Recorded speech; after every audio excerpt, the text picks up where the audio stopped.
కొనసాగాల లేక ఆర్థిక ప్రాతిపాదికనకు వాటిని మార్చాలా? ఈ ఉద్యమం వెనుక నిజమైన సామాజిక లక్ష్యమా లేక ఏదైనా రాజకీయ ఎజెండా ఉందా? అదే అంశానికి సంబంధించి ఈరోజు మనతో పాటు చర్చలో పాల్గొనడానికి మాల్యాది గారు రిటైర్డ్ జడ్జి ఉన్నారు, ఇక కోటేశ్వరరావు గారు రాజకీయ విశ్లేషకులు ప్రముఖ, ఇక ప్రొఫెసర్ జయరామ్ గారు రాజారాం గారు మరి కాసేపట్లో మనతో పాటు జాయిన్ కాబోతున్నారు. ముందుగా ప్యానెల్లో పాల్గొంటున్న అందరికీ కృతజ్ఞతలు. మాల్యాద్రి గారు చెప్పండి, ఆర్హెచ్ఏ అంటే రిజర్వేషన్ హటావో ఆందోళన్ అనే ఒక పేరుతోటి ఒక ఉద్యమం కొనసాగుతుంది. దాదాపుగా 34 లక్షల మంది విద్యార్థులకు సంబంధించినటువంటి సంతకాలు కూడా సేకరిస్తాము అని చెప్పి. అయితే నిజంగానే రిజర్వేషన్ హటావో అవకాశం ఉందా?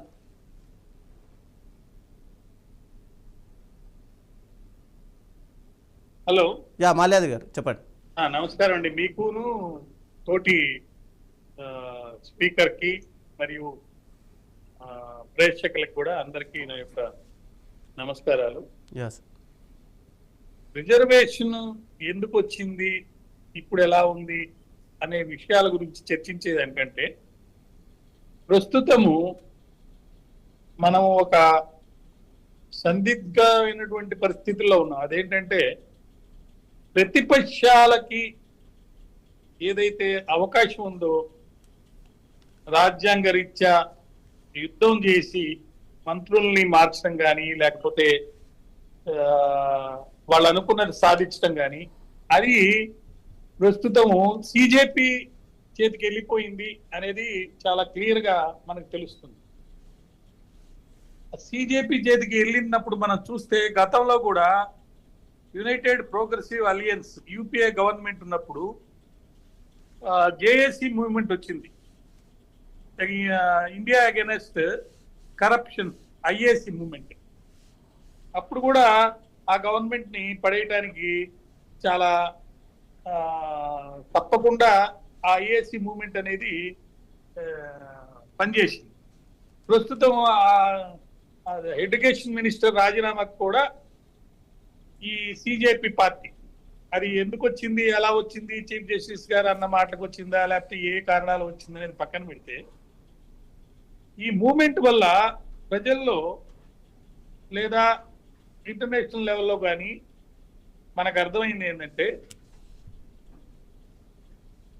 రాజకీయ పార్టీలకైతే కొన్ని నియమాలు లేదా కొంచెం ట్యాక్స్ ఉంటాయి. ఫర్ ఎగ్జాంపుల్ కాంగ్రెస్ పార్టీ అనగానే ఎస్టాబ్లిష్డ్ పార్టీస్ కి కొంత ఐడియాలజికల్ బ్యాగేజ్ ఉంటుంది. అంటే వాళ్ళు పవర్ కోసం చేసిన తప్పులన్నీ వాళ్ళకి ట్యాగ్ అవుతాయి. గతంలో ఈవెన్ బ్యాంక్ చెక్ కూడా ఆయనకి ఏదైతే గతంలో కొన్ని ఇబ్బందులు లేకపోతే తప్పులు ఆయన చేశారనుకున్నారో అవన్నీ ట్యాగ్ అయినాయి.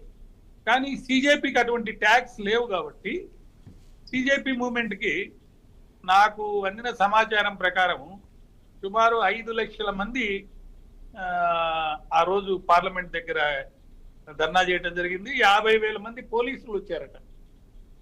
మరి ఈ ట్యాగింగ్ ఏం లేదు కదా, ఐడియాలజికల్ బ్యాగేజ్ లేదు వాళ్ళకి, ఆ పవర్ కోసం వాళ్ళు ఏదో తప్పులు చేశారనే ఇది లేదు. తర్వాత వాళ్ళకి అప్పట్లో ఎలక్షన్స్ కంపల్షన్స్ కొన్ని ఉంటాయి, ఎలక్ట్రాల్ కంపల్షన్స్. ప్రతి పార్టీ కూడా అంటే ఇప్పుడు రిజర్వేషన్లు అనగానే మేము కూడా రిజర్వేషన్లు ఇస్తామని ప్రతి పార్టీ చెప్తాయి. ఒక్క రాజకీయ పార్టీ కూడా రిజర్వేషన్లు మేము తీసేస్తామని చెప్పే పరిస్థితి ఇప్పుడున్న పార్టీలకు ఎవరికి కూడా అంత దమ్ము కానీ లేకపోతే ఐడియాలజికల్ గా కూడా వాళ్ళకి అటువంటి ఇది లేదు. కానీ మనం మండల్ రిజర్వేషన్స్ పోటీలు అప్పుడు విపి సింగ్ గారు ఇవన్నీ చూసి ఇప్పుడున్న పరిస్థితుల్లో ఇది చాలా ముఖ్యమైన అంశం అవుతుంది. వాళ్ళు ఏదైతే సిజేపీ వాళ్ళు కొంచెం ఐడియాలజికల్ గా కొన్ని చెప్పారు. చీఫ్ జస్టిస్ కానీ లేకపోతే ఇతరుల జడ్జిలు కానీ వాళ్ళు రిటైర్ అయిన తర్వాత వాళ్ళకి ఎటువంటి పరిస్థితుల్లో ఎంపీ సీట్లు ఇవ్వకూడదు, అంటే నామినేటెడ్ పోస్ట్, ఇలాంటి కొన్ని చెప్తూ వాళ్ళు ముందుకు వచ్చారు. కాకపోతే ఇప్పుడు సిజేపీ అంటే ఎవరు, అసలు దానికి ఒక నిర్మాణం లేదు. నేను ఎవరో ఇక్కడ అది చెప్పుకోకూడదు, I'm president of so state of CJP అన్నాడు ఆయన. ఆయన ఎవరు అపాయింట్ చేశారు? ఆయన సెక్రటరీ అని ఒక ఆయన అన్నాడు. సో ఒక నిర్మాణం లేని ఒక సిజేపీకి ఐడియాలజికల్ కంపల్షన్స్ లేకపోయినా, ఎలక్ట్రల్ కంపల్షన్స్ లేకపోయినా, పవర్ కోసం తప్పులు చేశారనే ఒక భావన లేకపోయినా, వాళ్ళు కన్విన్స్ చేసేదానికి పబ్లిక్ యాంగర్ ఉంటే ఏదైనా ఒక ఇష్యూ మీద పొలిటికల్ సిస్టమ్ లో ఉన్న తప్పులను బేస్ చేసుకొని ఖచ్చితంగా వాళ్ళకు ఒక అడ్వాంటేజ్ ఉంటుంది. ఇప్పుడు ఈ పర్టికులర్ ఇష్యూలో చూస్తే రిజర్వేషన్లు మనకు 50% కంటే ఎక్కువ ఉండటానికి లేదు అనే ఒక ప్రిన్సిపల్ మీద మనం ముందుకెళ్తున్నాం. దాని తర్వాత ఎకనమిక్ అంటే ఈబీసీ వచ్చింది కదా, ఒక 10%. ఆ 10% 60% ఆల్మోస్ట్ రిజర్వేషన్లు మనకు ప్రస్తుతం ఉన్నాయి. మెరిట్ మిగతా 40% కిందే వస్తుంది. మరి ఇతర దేశాల్లో చూస్తే ఆ పరిస్థితి లేదు. కొన్ని దేశాల్లో రిజర్వేషన్సే లేవు. ఇప్పుడు మొన్న ట్రంప్ అధికారంలోకి వచ్చిన తర్వాత అక్కడ కొన్ని రిజర్వేషన్స్ అన్నిటినీ కూడా ఒక్క స్ట్రోక్ ఆఫ్ పెన్ లో రద్దుపరిచేసాయి. సో మనము ఆ బ్యాక్గ్రౌండ్ కూడా మనసులో పెట్టుకోవాలి. నెక్స్ట్, ప్రపంచం అంతా ఎక్కడ చూసినా యుద్ధ వాతావరణం ఉంది, పొలిటికల్ ఇన్స్టెబిలిటీ మనకు కూడా ఉంది, వాతావరణాలు బాగలేవు, సామాన్య మానవుడికి అనేక ఇబ్బందులు కష్టాలు వచ్చున్నాయి. ఈ పరిస్థితుల్లో ఈ పర్టికులర్ ఇష్యూ రిజర్వేషన్స్ అనేది ఒక పెద్ద యుద్ధం అన్నమాట. ఎందుకంటే ప్రైవేట్ ఎంప్లాయీస్ సిస్టమ్ లో కూడా రిజర్వేషన్లు రావాలని ఒక పోటీ జరుగుతుంది. సుప్రీంకోర్టు ఈ మధ్య ఒక తీర్పు ఇచ్చింది. ఆర్థికంగా ఒకసారి రిజర్వేషన్లు పొంది దానివల్ల బెనిఫిట్ పొందిన వాళ్ళు, ఫర్ ఎగ్జాంపుల్ ఒక అతను ఐఏఎస్ అయ్యాడు, వాళ్ళ ఫ్యామిలీకి దాంట్లో రిజర్వేషన్ ఇవ్వడానికి లేదని ఒక తీర్పు ఇచ్చింది. అదేవిధంగా మతం మారితే, ఫర్ ఎగ్జాంపుల్ హిందూగా ఉన్న అతను క్రిస్టియన్ గా మారితే అతను ఎస్సీ దాన్ని పోతుందని వాళ్ళ ఒక పోరాటం, అదొకటి వచ్చిన తీర్పు. దాని మీద కూడా పోరాటం జరుగుతుంది. అంటే ఇది చిన్న విషయం కాదు. దీని మీద ఆల్రెడీ చాలా చాలా రకాలైనటువంటి ఐడియాలజికల్ ఎలక్షన్ కంపల్షన్స్ వల్ల పోరాటాలు అనేవి జరుగుతూ ఉన్నప్పుడు ఆ జేఏసీ మూవ్మెంట్ అప్పుడు సిటిజన్స్ క్యాంపెయిన్ గా కాంగ్రెస్ లెడ్ యూపీఏ మెయింటైన్ చేసినటువంటి అప్పుడు గవర్నమెంట్ ని కొలాబరేషన్ తో బిట్వీన్ ద రాష్ట్రీయ స్వయం సేవక్ సంఘ్, మళ్ళా సివిల్ సొసైటీ యాక్టివిస్ట్స్ వీళ్ళందరూ కలిసి చేశారు. మరి అట్లాంటి పరిస్థితి ఇప్పుడు వీళ్ళకి ఎవరు సపోర్ట్ చేస్తారు, ఎంతమంది చేస్తారు అనేది మనం చూడాలి. వీళ్ళొక్కరే చేస్తే బహుశా వీళ్ళకి ఇతర పార్టీల్లో దీని మీద మద్దతు ఇచ్చే వాళ్ళు తక్కువ మంది ఉంటారేమో. మళ్ళీ మీ దగ్గరకు వస్తాం. అందువల్ల పెద్ద అంత అవకాశం లేదు. కోటేశ్వరరావు గారు చెప్పండి, రిజర్వేషన్ వ్యవస్థలో నిజంగా లోపాలు ఉన్నాయా? అంటే దాదాపుగా స్వతంత్రం వచ్చి 75 ఏళ్ళు దాటిపోయింది అని ప్రతిసారి చెప్తుంటాం. ఇప్పటి కూడా రిజర్వేషన్లు కొనసాగించడం కరెక్ట్ అంటారా? అసలు సమంజసమేనా? ఎందుకంటే దీనివల్ల చాలామంది కూడా ఇబ్బంది పడుతున్నారు. ఎందుకంటే 10 మార్కుల డిఫరెంట్లో, 2 మార్కుల డిఫరెంట్లో కూడా వాళ్ళ సీట్లు కోల్పోయిన వాళ్ళు చాలామంది ఉన్నారు.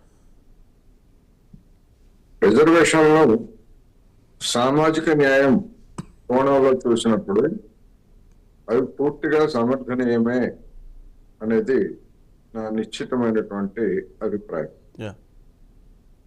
ఎందుకు భారతదేశంలో రిజర్వేషన్లు ఉన్నాయి, మిగిలినటువంటి దేశాల్లో రిజర్వేషన్స్ లేవు అని అనుకునేటప్పుడు, లేదా అలా ఎవరైనా ప్రశ్నించేటప్పుడు తెలిసి కానీ తెలియక కానీ ఇక్కడ ఉన్నటువంటి కులపరమైనటువంటి వివక్ష, సామాజిక పరమైనటువంటి వివక్ష, అణచివేత, ఒక కులం పేరుతోటి అణిచివేసినటువంటిది వేల సంవత్సరాలుగా వచ్చినటువంటి పరిస్థితి ప్రపంచంలో ఎక్కడా లేదు.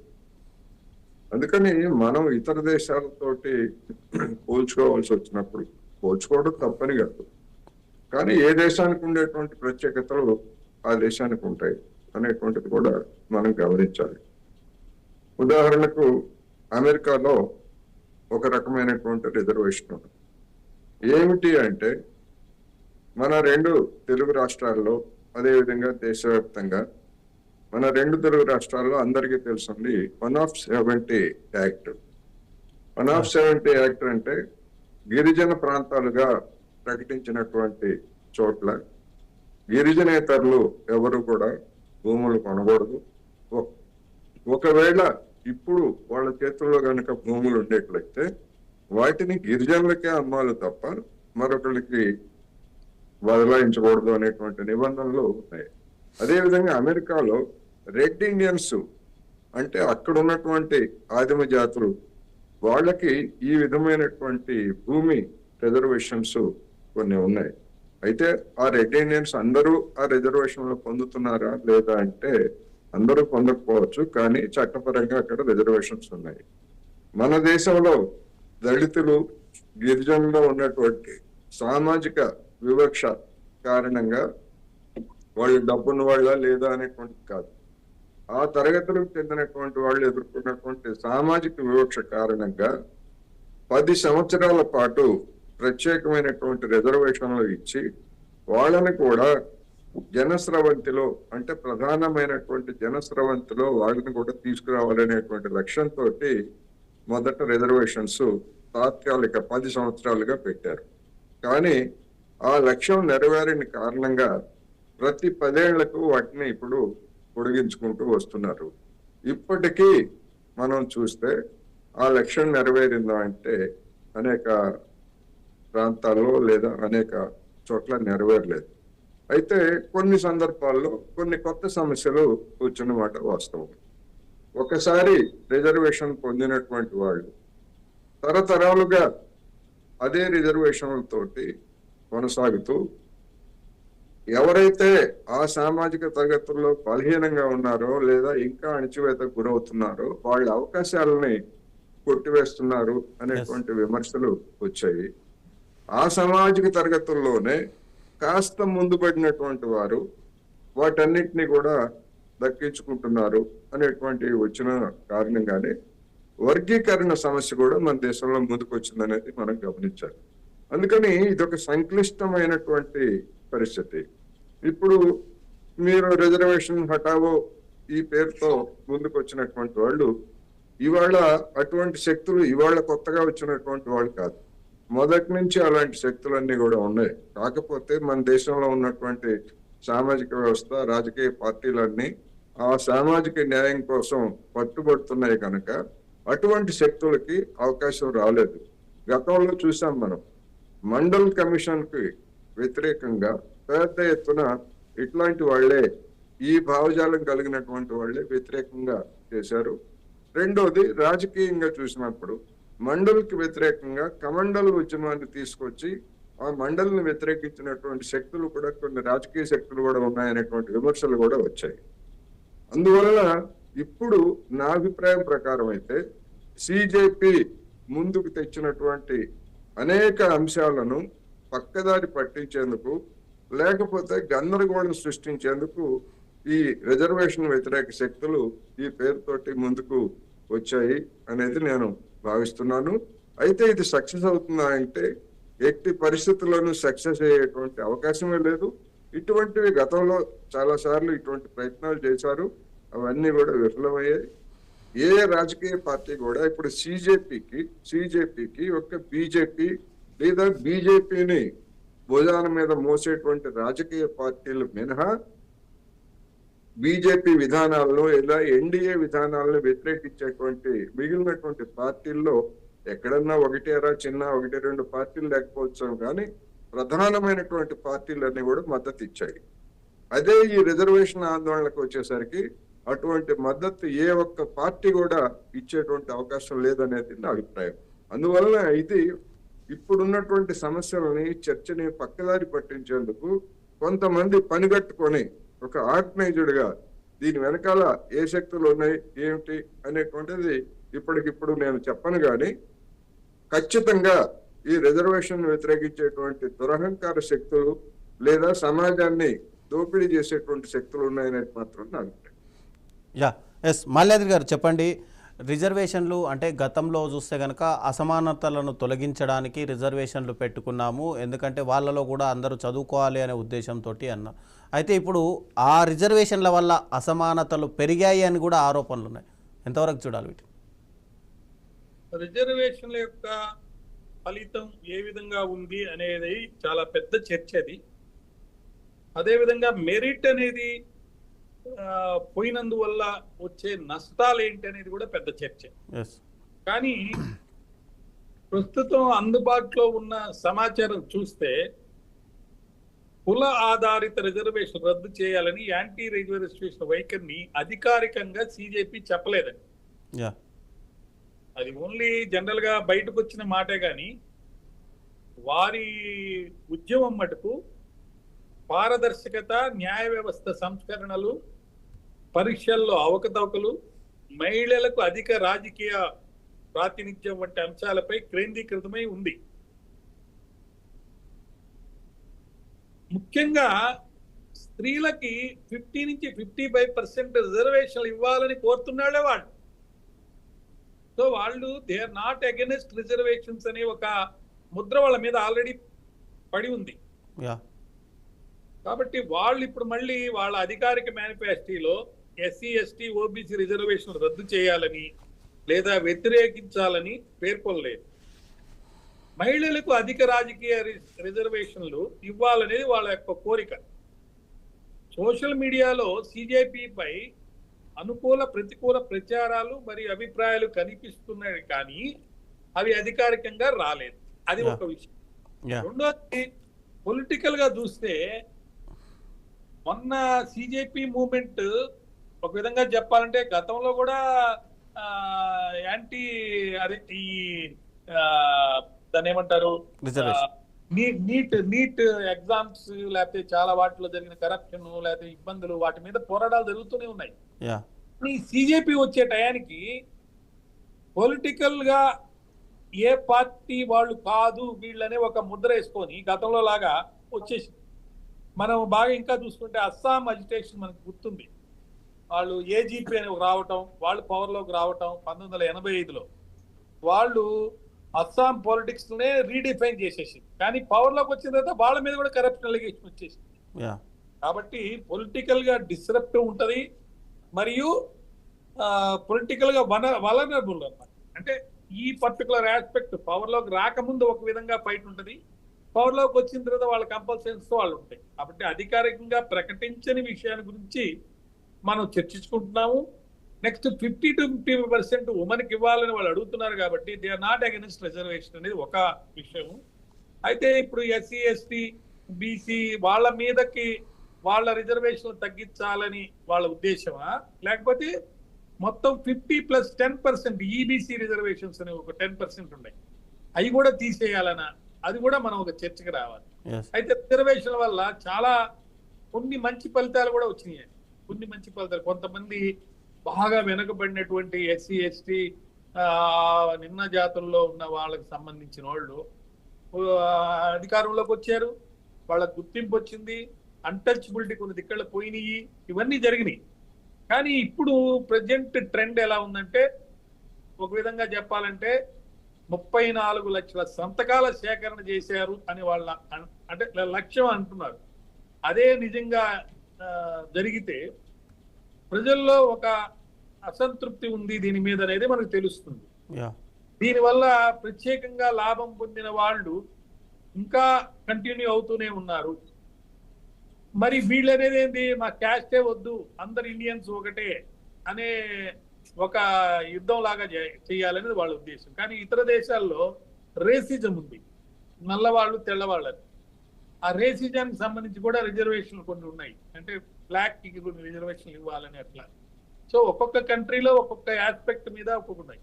కాకపోతే ఇక్కడ ఏంటంటే మనం చూడాల్సింది, కొన్ని ప్రాంతాలు, ఫర్ ఎగ్జాంపుల్ ట్రైబ్స్ ఉన్నాయి, లేకపోతే షెడ్యూల్ క్యాస్ట్, కొన్ని ఏరియాలు డిక్లేర్ చేశారు. ఆ ఏరియాలో పుట్టిన వాళ్ళల్లా మరి ఆ ఎస్సీలోకి వెళ్తారని కూడా ఒక ప్రిన్సిపల్ ఉంది. ఆ ఏరియాలో పుట్టిన వాళ్ళు కులం మీద పెట్టి. నెక్స్ట్ గతంలో మనం పాస్ట్ చూసుకుంటే అసలు ఈ రిజర్వేషన్లు అనేది అంటే ఆ, చేసే వృత్తిని బట్టి ఒక కులం అని అన్నారు, వ్యక్తిని బట్టి కాదు. అది సనాతన ధర్మం. అంటే నువ్వు ఫలానా వృత్తి చేస్తుంటే, ఫర్ ఎగ్జాంపుల్ ఒక పర్టికులర్ చాకలి పనో మంగళ పనో ఏదో చేస్తుంటే, లేదా వ్యాపారం చేస్తుంటే, ఆ పర్టికులర్ వ్యాపారం చేసే వాళ్ళందరూ ఆ కులం వాళ్ళు అని అన్నారు అప్పుడు. కానీ ఇక్కడ ఒక ఇంట్రెస్టింగ్ థింగ్ ఏంటంటే, కాలక్రమేణా ఏమైంది, ఆయనకి పుట్టిన వాళ్ళు కూడా అదే కులం అని అంటున్నారు. ఆయన పుట్టిన వాళ్ళు మరి ఆ వృత్తి చేయడం లేదు కదా. ఆ వృత్తి చేయనప్పుడు ఆ వృత్తి చేసే వాళ్ళకి ఆ వృత్తిరీత్యా గుర్తింపు కోసం ఆ కులం పెట్టినప్పుడు, ఆ వ్యక్తికి పుట్టిన వ్యక్తి మరి ఆ వ్యక్తి ఆ వృత్తి చేయనప్పుడు ఆ కులానికి ఎట్లా చెందుతాడు? కాబట్టి అదొక చేంజ్ అనేది ఒక కూడా కావాలి. సనాతన ధర్మంలో చాలా పెద్ద ఇష్యూ అది. ఎస్ కోటేశ్వరరావు గారు చెప్పండి. ఇందాక మాల్యాద్రి గారు మాట్లాడుతూ ఇప్పుడు ఎవరో సరే రిజర్వేషన్ వల్ల లబ్ధి పొంది ఒక ఐఏఎస్ ఐపీఎస్ లేదంటే ఉన్నత పొజిషన్లోకి వచ్చారు, ఓకే. తర్వాత వాళ్ళ పిల్లలు కూడా మళ్ళీ అదే రిజర్వేషను, ఆ పిల్లలు కూడా అదే రిజర్వేషను, ఇలా వల్ల రిజర్వేషన్ల వల్ల చాలామంది నష్టపోతున్నారు కదా, రిజర్వేషన్ లేని వాళ్ళు కూడా. దీనిపైన ఏమంటారు? నష్టపోతున్నారు అంటే ఇక్కడ అర్థం ఏంటంటే, పర్టికులర్ ఒక కోటా మేరకి ఎవరికైనా రిజర్వేషన్స్ ఇస్తున్నారు, కోటాని మించి ఎవరికి ఇవ్వట్లేదు అనేటువంటిది ఒకటి. రెండోది, అందుకనే 1-2 తరాలు లేదా 2-3 తరాలు రిజర్వేషన్ పొంది వాళ్ళు సమాజంలో అదే సామాజిక తరగతిలో మెరుగైనటువంటి జీవన పరిస్థితుల్లో ఉన్నప్పుడు వాళ్ళకి ఆదాయ పరిమితి అనేటువంటిది కూడా పెట్టాలనేటువంటి ఒక డిమాండ్ కూడా వచ్చింది. కానీ ఆదాయ పరిమితికి వచ్చేసరికి ఇక్కడ మనం ఉన్నది ఉన్నట్టుగా చెప్పుకోవాలంటే, ఎస్సీల్లో లేదా ఎస్టీల్లో ఎవరైనా ఒక రిజర్వేషన్ పొంది ఉన్నటువంటి వ్యక్తిని ఫలానా కులానికి చెందినటువంటి ఐఏఎస్ అను, ఫలానా కులానికి చెందినటువంటి ఐపీఎస్ అను పిలిచేటువంటి దుష్ట సాంప్రదాయం ఇప్పటికీ కొనసాగుతాం. అందుకని ఇక్కడ సమస్య ఏంటంటే, ఆ విధమైనటువంటి కుల వివక్ష, కుల అణచివేత అనేటువంటిది అది సామాజిక పరమైనటువంటిది. అదే బీసీల దగ్గరకు వచ్చేసరికి కొంచెం డిఫరెన్స్ ఉంది. అందుకని ఇవన్నీ కూడా చర్చించాల్సినటువంటి అంశాలు. రెండోది, అందరికీ అన్ని అవకాశాలు కలిగించేటువంటి సమాజం ఏర్పడినప్పుడు ఈ రిజర్వేషన్స్ లేకపోతే ఈ విధమైనటువంటి కోటాలు ఇవన్నీ కూడా అంతరించేటువంటి అవకాశం ఉంది. మరి మనం ఆ విధంగా మన సమాజం పోతున్నదా? ఇప్పుడు ఎవరైతే రిజర్వేషన్లు వద్దు అనేటువంటి నినాదాన్ని ముందుకు తీసుకొస్తున్నారో వీళ్ళు 34 లక్షల మంది కావచ్చు, 34 కోట్ల మంది కూడా కావచ్చు. అదేముంది, ఆ సంఖ్య పెద్ద అదేం కాదు. ఇవాళ ఉన్నటువంటి కృత్రిమ మీద సమాజం టెక్నాలజీలో ఎన్నైనా ఏమైనా చేసుకోవచ్చు, అది వేరే అంశం. అందుకని మరి ఇదే వీళ్ళు ఈ విధమైనటువంటి ఇండియన్స్ అందరూ ఒకళ్ళే, కులం లేదు అనేటువంటి వాళ్ళు మరి మతం గురించి ఏమన్నా మాట్లాడుతున్నారా? లేదు. మరి అసమానతలు, ఆర్థిక అసమానతల గురించి మరి వీళ్ళు ఏమన్నా మాట్లాడుతున్నారా? అందరం ఒకటే, ఈ దేశ సంపదలన్నీ ఒకళ్ళవే. కొన్ని వేల కోట్లు ఉన్నటువంటి వాళ్ళు, సంపద కలిగినటువంటి వాళ్ళు వేళ్ల మీద లెక్క పెడుతున్నారు. కట్టుకోవడానికి బట్ట లేక, ఉండటానికి ఇల్లు లేక దిక్కులేనటువంటి వాళ్ళు కూడా కొన్ని కోట్ల మంది ఉన్నారు. మరి దీని గురించి మరి వీళ్ళకేమి పట్టదా? ఒకే దేశం, ఒకే కులం, ఒకే అనేటువంటి వాళ్ళకి. అందుకని దీని వెనకాల ఉన్నటువంటి ఉద్దేశాలని మనం ఖచ్చితంగా ప్రశ్నించాల్సి వస్తుంది ఇవాళ. అందుకనే మన దేశంలో ఉన్నటువంటి పరిస్థితుల్లో ఇలాంటివన్నీ కూడా సామాజిక న్యాయానికి వ్యతిరేకమైనటువంటివి. ఇప్పటికీ గ్రామాల్లో, అంటే 2 తెలుగు రాష్ట్రాల్లో కాకపోవచ్చు కానీ, లేదా అనేక ప్రాంతాల్లో భూకేంద్రీకరణ, కొంతమంది ల్యాండ్ లార్డ్స్ ఇప్పటికీ కలిగి ఉన్నారు కదా. మరి ఆ భూ సమస్యని దున్నేవాడికే భూమి అనేటువంటిది కదా న్యాయం, దున్నని వాడికి ఎందుకు భూమి ఎందుకు? మరి ఇట్లాంటి సమస్యలన్నీ కూడా వీళ్ళు తీసుకొస్తున్నారా అంటే, వీళ్ళు ఎప్పుడు గతంలో తీసుకురాలేదు, ఇప్పుడు కూడా తీసుకురారు వీళ్ళు. అందుకని వాళ్ళకి అడ్వాంటేజ్ గా ఉండేటువంటి వాటిని అందరం సమానమే అంటారు. ఇవాళ పట్టణాల్లో గాని, గ్రామీణ ప్రాంతాల్లో గాని ఇప్పటికీ ఇళ్ళు అద్దెకి ఇవ్వాలన్నా లేకపోయేట్లయితే కొన్ని కాలనీల్లో లేదా కొన్ని అపార్ట్మెంట్లలో ఇళ్ళు అమ్మాలన్నా, అపార్ట్మెంట్లు అమ్మాలన్నా కూడా కులాన్ని చూసి, మతాన్ని చూసి అమ్మేటువంటివి లేదా ఇచ్చేటువంటి పరిస్థితి, దౌర్భాగ్యకరమైన పరిస్థితి వాళ్ళు. అందుకని ఈ తేనె తుట్టని కదిలించడానికి ఏ రాజకీయ పార్టీ కూడా ముందుకొచ్చేటువంటి అవకాశం లేదు. ఈ విధమైనటువంటి వాళ్ళు ఎవరైనా వీధుల్లోకి వస్తే వాళ్ళు వీధుల్లోకి ఎవరైనా రావచ్చు. అంటే కోటేశ్వరరావు గారు, అంటే రిజర్వేషన్ ను మార్చడానికి పార్లమెంటుకు అధికారం ఉందా? పార్లమెంట్ కి అధికారం ఉన్నది. అందుకనే కదా మొదట రాజ్యాంగంలో 10 సంవత్సరాలు కనిపెడితే ప్రతి 10 సంవత్సరాలకి పార్లమెంట్ తీర్మానం చేసి దాన్ని పొడిగిస్తూ వస్తున్నారు. Yes. అందరికీ ఈ విషయం అందరికీ తెలుసు. Yeah. అది శాశ్వత హక్కుగా ఇవ్వలేదు రిజర్వేషన్ ని. Yes. శాశ్వత హక్కుగా రాజ్యాంగంలో ఇవ్వలేదు. ప్రతి 10 ఏళ్లకి దీన్ని పొడిగిస్తూ వస్తున్నారు. ఎందుకని? ఆ సమస్య ఇంకా ఉనికిలో ఉన్నది కనుక, ఆ విధమైనటువంటి అసమానతలన్నీ కూడా ఉన్నాయి కనుక ఇటువంటివన్నీ కూడా వస్తున్నాయి. ఈ నేపథ్యాన్ని మనం విస్మరించకూడదు అనేది నేను చెప్పదలుచుకున్నా. యా ఎస్ మాల్యాద్రి గారు చెప్పండి. ఇప్పుడు నిజంగానే ఆర్హెచ్ఏ అన్నట్టుగా 34 లక్షల సంతకాలు లేదంటే అంతకంటే ఎక్కువ సంతకాలు తీసుకొని వెళ్ళి మాకు రాజ్యాంగాన్ని మార్చాలి, రిజర్వేషన్లు మార్చాలి అంటే మార్చే అధికారం చట్టపరంగా ఉందా? చట్టాలనేవి మనం పార్లమెంట్లో తయారై వస్తాయి. సో కాకుండా అంటే చాలా మంది అబ్జెక్షన్ చెప్తే మార్చొచ్చా? అంటే దాదాపు ఒక 30%, 40%. చాలా మంది అబ్జెక్షన్ చెప్తే మార్చే సిస్టమ్ మనకు లేదు. ఎస్, పార్టీ ఇన్ పవర్, అక్కడ 2/3 మెజారిటీ ఇవన్నీ చాలా ఉన్నాయి.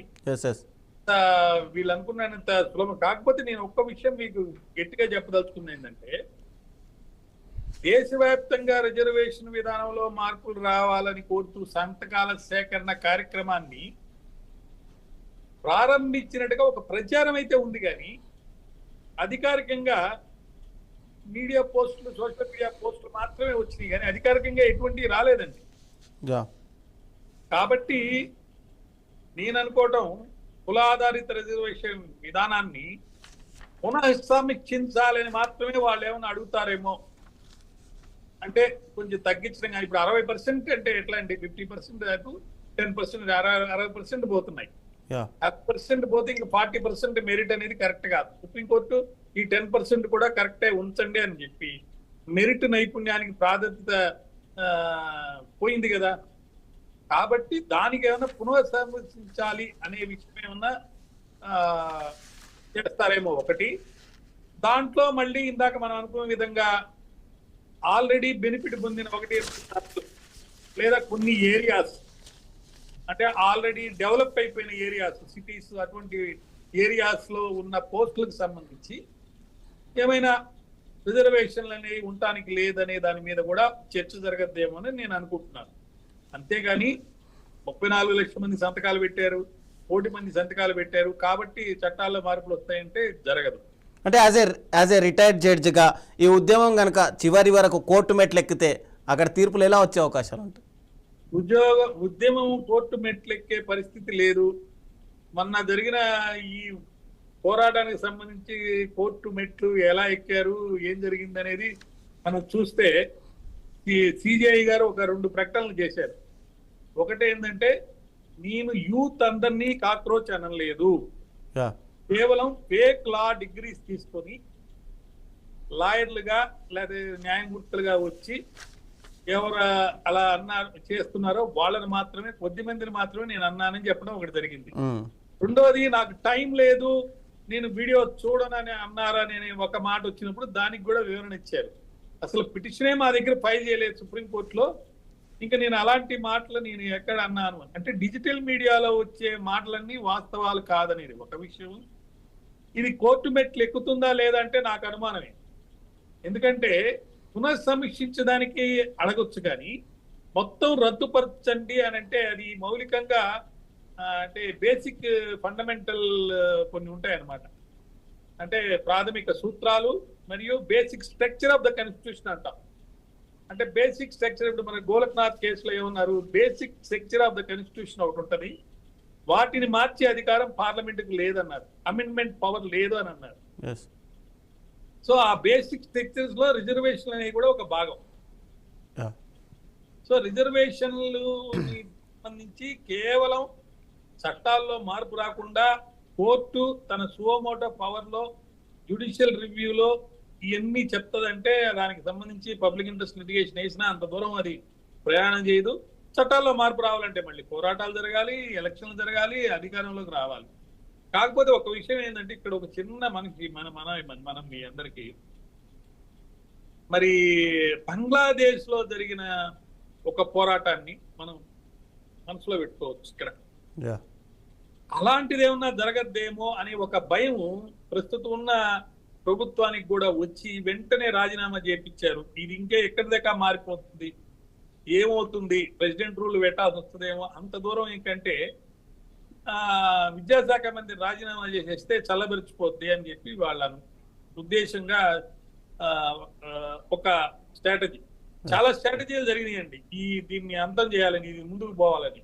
మనం 22వ తారీఖు, ఈ నెల 22వ తారీఖు చూస్తే ఈ నెల లాస్ట్ మంత్ డేట్ నాకు కరెక్ట్గా లేదు, నాకు ఒక సమాచారం ఏంటంటే పార్టీ ఎంపీలందరికీ బీజేపీ అంటే వాళ్ళ అలియన్స్ తో వాళ్ళందరికీ దిశానిర్దేశం చేసింది. ఏమని, మీరందరూ వెళ్ళి యూత్ ని కన్విన్స్ చేయండి, ఈ గవర్నమెంట్ వెంటనే మళ్ళీ పరీక్షలు జరిపి విద్యా సంవత్సరం వృధా కాకుండా మళ్ళీ అవకాశం పిల్లలకి ఇప్పించేశారు, చట్టాల్లో మార్పులు తెచ్చేదానికి సిద్ధంగా ఉన్నారు, మెరిట్ ప్రాతిపదికన జరగాలనేది వాళ్ళ ఉద్దేశం.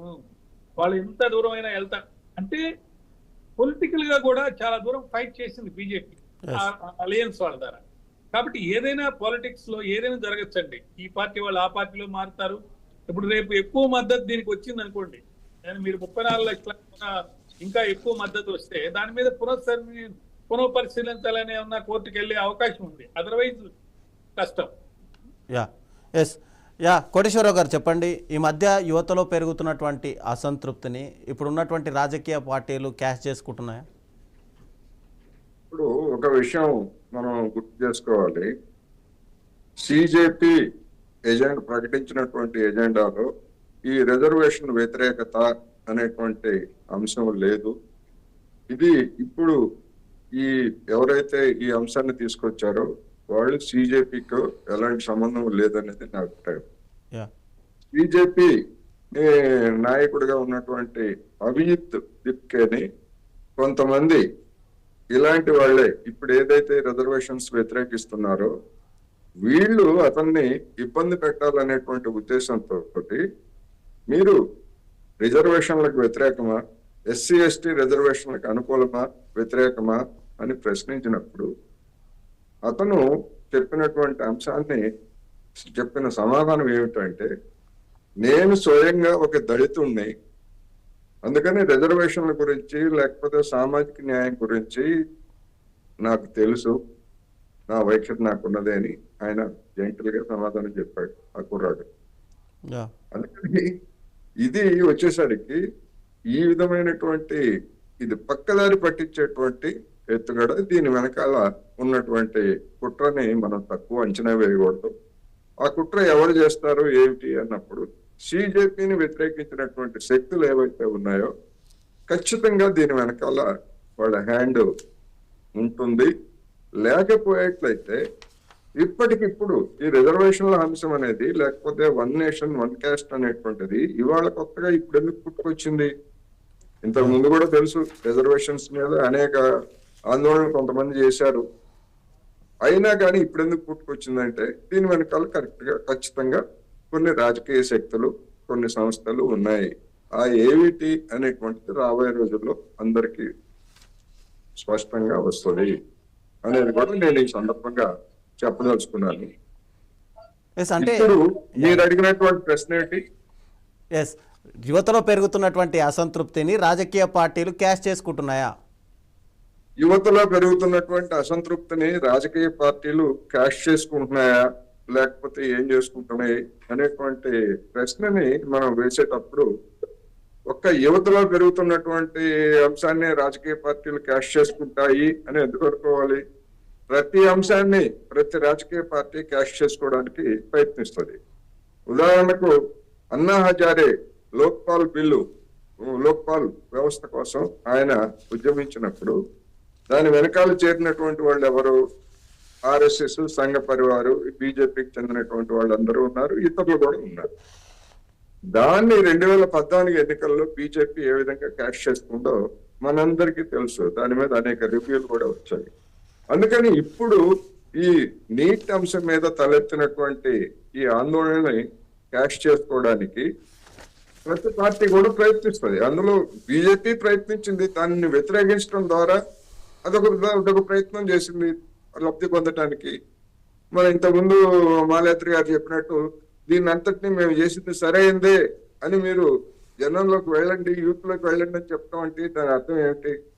అది కూడా క్యాష్ చేసుకోవడం. అందుకని క్యాష్ చేసుకోవడం అనే దానికి వచ్చేసరికి ఎవరికి వాళ్ళు అది చేసుకుంటారు. అయితే అది రాజకీయ పరమైనటువంటి అంశంగా మారినప్పుడు ఆ విధమైనటువంటి ప్రశ్న మనం వేసుకోవచ్చు.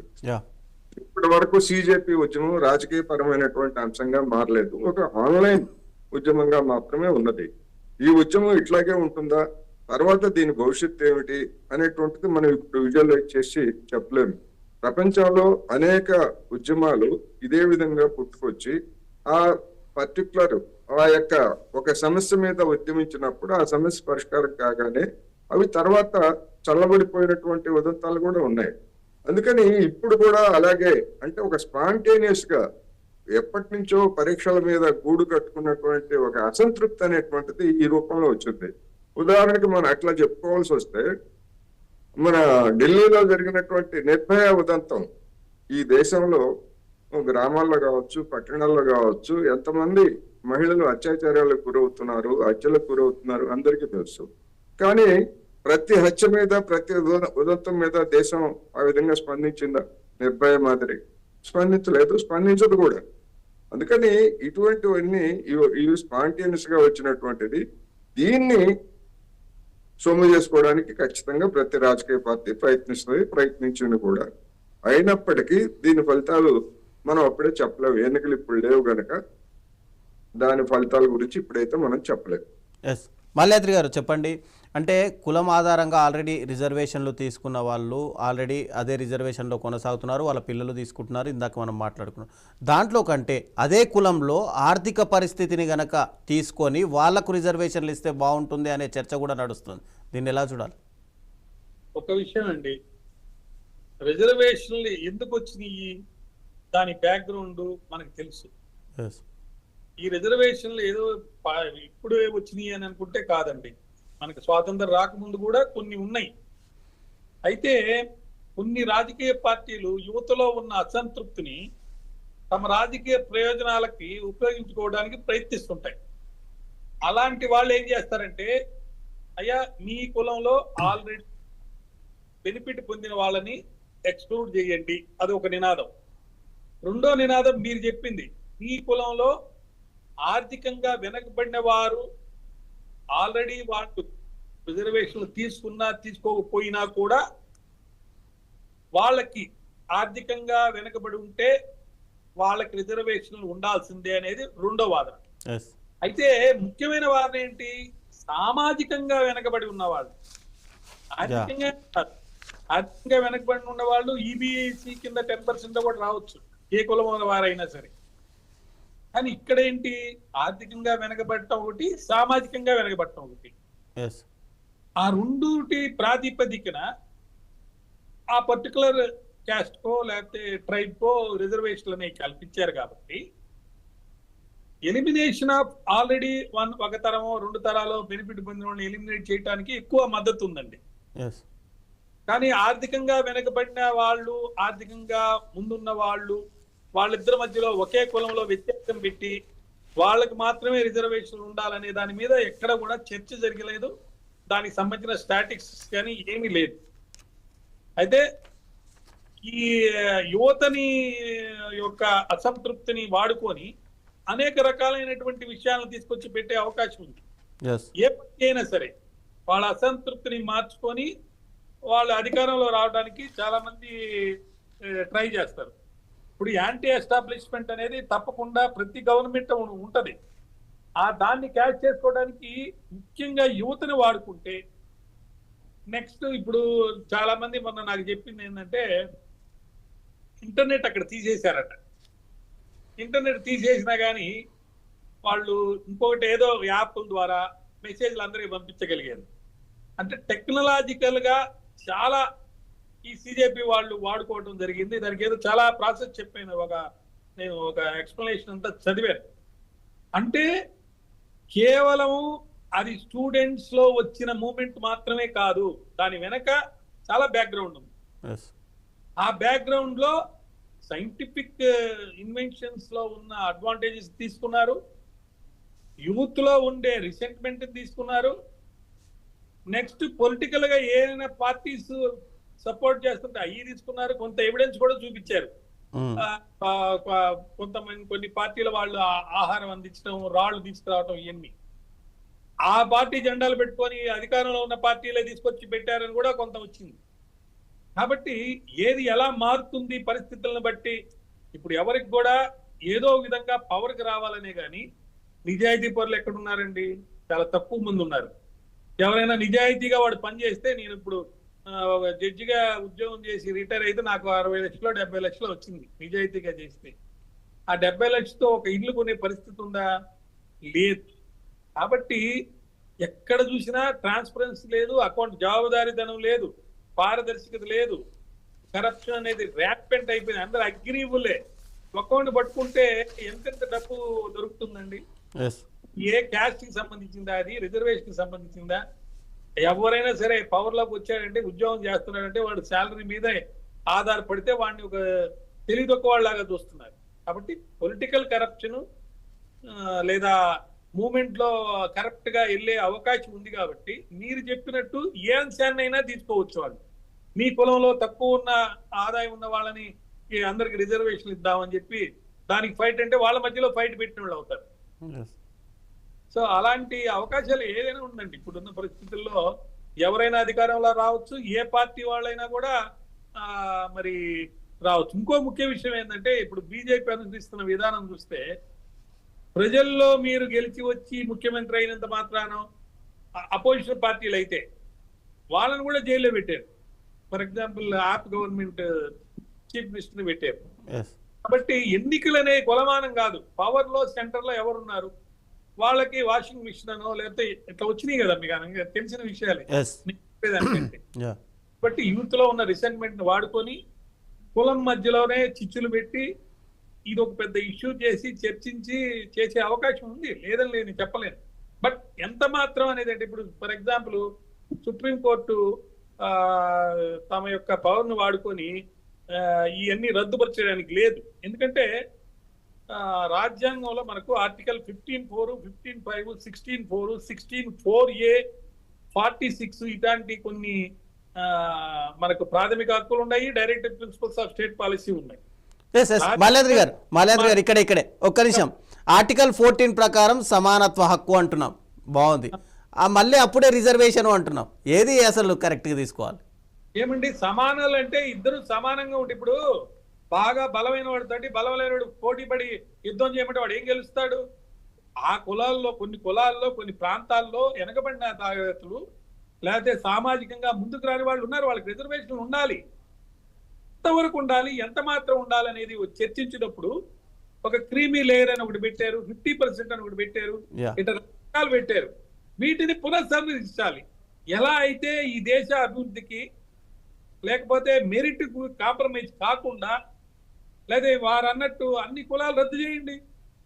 నేను చెప్పాను కదా, సనాతన ధర్మంలో కొన్ని కులాలు ఎందుకు వచ్చినాయి అంటే వాళ్ళు చేసే వృత్తిని బట్టి వచ్చినాయి. ఆ వృత్తి వాళ్ళే అదే వృత్తిలో చేస్తున్నారు. డాక్టర్ కూడా డాక్టర్ అవుతున్నాడా?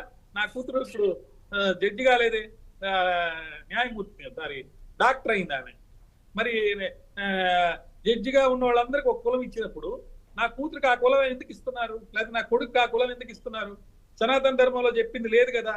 చట్టాల్లో వచ్చిన మార్పులు ఎవరో విదేశీ విధానాలు, మన ఆంగ్ల వాళ్ళు పెట్టిన కొన్ని నిబంధనలు అవన్నీ కూడా మనం అమలు పరుస్తున్నాం. పునఃసంప్రదింపు అంటే జరగాలి, చర్చ జరగాలి. ప్రజలకి దేశానికి మంచి ఏదైతే అది కావాలి. దానికోసం అందరం కొంచెం సాక్రిఫైస్ చేయాలి, ప్రతి వాళ్ళు చేయాలి. 60% రిజర్వేషన్ అనేది సమర్థనీయం కాదు. 60% రిజర్వేషన్ అనేది సమర్థనీయం కాదు. ఫైనల్ గా కన్క్లూడ్ చేయండి. రిజర్వేషన్లు ఉండాలా, ఎత్తేస్తే బాగుంటుందా? Final conclude. ప్రస్తుతం ఉన్న పరిస్థితుల్లో కొంత భాగం ఉండాలి.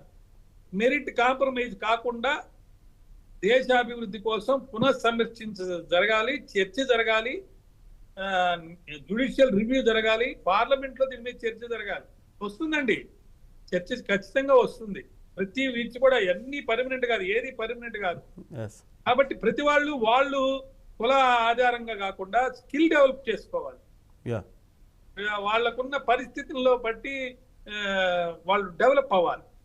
మీరు కార్ డ్రైవింగ్ చేస్తుంటే ఇప్పుడు మన కరోనా వచ్చిన సందర్భంగా ప్రతి వాళ్ళకి మేధావులు ఇచ్చిన సలహా ఏంటంటే, మీ స్కిల్ డెవలప్మెంట్ మీరు ఏ ఫీల్డ్ లో అయినా సరే మీ స్కిల్ డెవలప్ చేసుకొని మీరు కాంపిటీషన్ లో ముందుకెళ్ళాలి అనే ఒక ఇది ఇచ్చారు. కరోనాకి ఏ రిజర్వేషన్ ఉందండి? ఎవరైనా పట్టుకుంది కదా అది. కాబట్టి చెప్పండి. కాబట్టి స్కిల్ డెవలప్మెంట్ ఈజ్ ఇంపార్టెంట్. సామాజిక రుగ్మతలు ఉన్నాయి, కొన్ని దిక్కుల అన్టచబిలిటీ ఉందండి. ఇంకా కొన్ని ప్రదేశాల్లో బాండెడ్ లేబర్ ఉంది. అటువంటి వాళ్ళందరికీ రిజర్వేషన్ లేకపోతే ఎట్లా? ఉండాలి. సామాజికంగా వెనకబడిన వాళ్ళ కోసం కొంత ఉండాలి, కానీ దాన్ని దుర్వినియోగం కాకుండా చూసుకోవాల్సిన బాధ్యత మన మీద. కోటేశ్వరరావు గారు, ఫైనల్గా రిజర్వేషన్లు ఉండాలా, ఎత్తేస్తే బాగుంటుందా? ఆర్హెచ్ఏ డిమాండ్ కరెక్టేనా? సమాజంలో వివక్ష, అణచివేత, ఆర్థికమైనటువంటి దోపిడీ ఇవి కొనసాగినంత కాలం మన దేశంలో ఉన్నటువంటి పరిస్థితుల్లో రిజర్వేషన్స్ ఉండాలి అనేటువంటిదే నా స్పష్టమైన అభిప్రాయం. నేను ముందే చెప్పాను. ఎందుకు అంటే ఇవాళ మన కళ్ళ ముందు 1000 కోట్లు 500 కోట్లు ఉన్నటువంటి పారిశ్రామిక కుటుంబాలు లక్షల కోట్లకు వెళ్ళాయి. ఎట్లా సాధ్యమైంది? అదేవిధంగా గ్రామీణ ప్రాంతాల్లో రైతులు కానీ, వ్యవసాయ కార్మికులు కానీ, లేదా పట్టణాల్లో కార్మికులు కానీ, చిరుద్యోగులు కానీ, ఇప్పుడు మన జడ్జి గారు చెప్పినట్టుగా జడ్జిగా ఎంతకాలం చేసినా కానీ అవి వచ్చేది 60-70 లక్షలే. మరి మిగిలినటువంటి వాళ్ళకి ఎట్లా వస్తున్నాయి? ఇన్ని లక్షల కోట్లు ఎట్లా వస్తున్నాయి? మరి ఆ దోపిడీ లేకపోతే మరి ఆ దాన్ని మార్చేటువంటి వ్యవస్థ రావాలా లేదా? అందుకని ఖచ్చితంగా సామాజిక న్యాయం దృష్టితో చూసినప్పుడు అటువంటి బలహీన వర్గాలకి, ముఖ్యంగా మన దేశంలో కులం అనేటువంటి దాంతో ఒక అణిచివేతకు, ఫలానా కులం అనగానే ఇంట్లోకి రానివ్వద్దు, లేదా ముట్టుకోవద్దు, మైలబడిపోతాం, ఇట్లాంటి భయంకరమైనటువంటి దురహంకార భావజాలం ఇప్పటికీ కొనసాగుతా ఉంది గ్రామాల్లో, పట్టణాల్లో. నిచ్చెన మెట్ల వ్యవస్థ, కులాల నిచ్చెన మెట్ల వ్యవస్థ అనేటువంటిది ఉన్నది అనేటువంటిది కూడా మనం చూస్తున్నప్పుడు ఖచ్చితంగా ఇది కొనసాగాలి. అయితే కొన్ని సంస్కరణలు, కొంతమందికి అదే సామాజిక తరగతి చెందినటువంటి వాళ్ళకి న్యాయం జరిగే విధంగా కొన్ని చర్యలు తీసుకోవాలనేటువంటి మాట వాస్తవం. అది న్యాయం కూడా అనేది నేను చెప్పదలుచుకున్నాను. చివరిగా అండి, మీ వేదిక మీదగా నేను ఒక అప్పీల్ చేస్తున్నాను. కులాలన్నీ రద్దు చేయండి బ్రదర్. కులాలు రద్దు చేసేదానికి మీరు చర్చ జరగండి. వెనకబడిన వాళ్ళు ఎక్కడున్నా సరే వాళ్ళకి సహాయం చేద్దాం. కులాలన్నీ రద్దు అయిపోవాలి. నన్ను అడిగితే ఈ మతాలు కూడా రద్దు కావాలి. మతాల మధ్యలో గొడవలు, కొన్ని కులాల మధ్యలో గొడవలు, మానవత్వం అనేది పోయి ప్రకృతిని కూడా విధ్వంసం చేస్తున్నారు. కాబట్టి మా బ్రదర్ అంగీకరిస్తాడో లేదో నాకు తెలియదు, కానీ కోటేశ్వరరావు గారు, నాకు పరిచయం లేదు వారితోటి, కులాలు మతాలు రద్దుపరిచి చక్కగా దైవాన్ని నమ్మేవాళ్ళు దైవాన్ని నమ్మొచ్చు, నమ్మనవాళ్ళు నమ్మకపోవచ్చు. అభివృద్ధే కాంక్షగా ప్రపంచం మొత్తం ముందుకెళ్లేదానికి అవకాశం, అది చర్చిద్దాం దాని మీద. ఓకే, డిబేట్లో పాల్గొన్నందుకు అందరికీ ధన్యవాదాలు. రిజర్వేషన్ అంశం అనేది దేశంలో అత్యంత సున్నితమైన, రాజ్యాంగపరమైన మరియు సామాజిక ప్రభావం ఉన్నటువంటి ఒక అంశం. ఒకవైపు సామాజిక న్యాయం అవసరమని వాదనలు ఉంటే, మరోవైపు ప్రస్తుత విధానంలో మార్పులు అవసరమని డిమాండ్లు కూడా వినిపిస్తున్నాయి. అయితే ఆర్హెచ్ఏ ఉద్యమం ఆ చర్చకు కొత్త దారి తీస్తుందా, లేక మరో రాజకీయ వివాదంగా మిగిలిపోతుందా? మార్పు అవసరమా? అయితే ఎలా? రాజ్యాంగ పరిధిలో అందరికీ న్యాయం జరిగే ప్రశ్నలు పరిష్కారం ఏంటి? ఈ ప్రశ్నలకు సమాధానం ప్రజల ఆలోచనలతో, ప్రజాస్వామ్య చర్చలతోనే రావాలి. చూద్దాం మనం కూడా.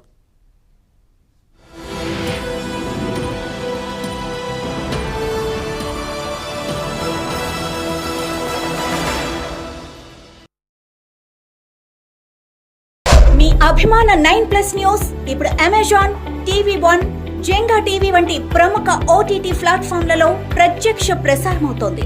ప్రపంచంలో మీరు ఎక్కడ ఉన్నా వేగవంతమైన, నిష్పక్షపాతమైన లైవ్ న్యూస్ ని మీ స్మార్ట్ టీవీ మరియు మొబైల్ స్క్రీన్లపై 9+ న్యూస్ ని వీక్షించండి. సమాచారానికి కొత్త దిశ, వినోదానికి